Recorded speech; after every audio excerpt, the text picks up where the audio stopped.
Hello learners of all ages, my name is Mr. Montgomery. I teach 4th and 5th grade math, and today we're going to be learning about triangles. I kind of find it kind of funny that the lesson 3 is about triangles because triangles are a 3-sided polygon. And triangles can be classified in 2 different ways to pinpoint exactly what kind of triangle they are. You can either classify triangles by their angles or classify triangles by the lengths of their sides or the equal sides that they have. So we're going to be classifying them by angles first. If it has a right angle in the triangle, regardless of what the length of the sides are, it's considered a right triangle because it has one right angle. If it has an obtuse angle anywhere in that triangle, it would be considered an obtuse triangle. And if all the angles are acute angles, meaning less than 90 degrees, that would be considered an acute triangle.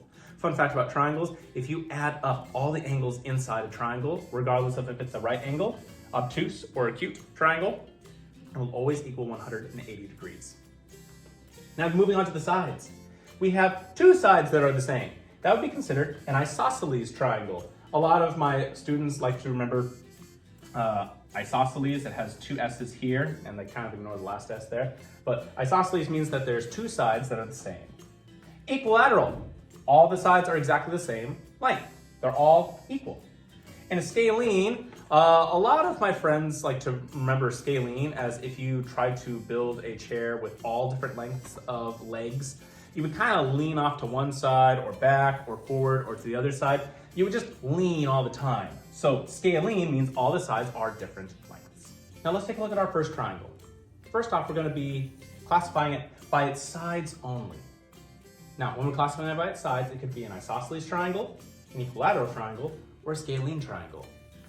Well, I see that there are 3 tick marks, which means that all 3 sides are the same length, which means that all sides are equal. It's an equilateral triangle. Now, what if they asked me to find the same exact triangle just for the angles instead? Would it be a right triangle, an obtuse triangle, or an acute triangle? Yeah, it would be acute, because this is an acute angle, that's an acute angle, and that's an acute angle. So you can classify triangles both by sides and angles, but usually in your book, they're going to ask you just for one at a time. All right, my 4th graders, if we look at page 277 in our workbook, we'll see that we're going to be doing problems number 1, 2, and 3.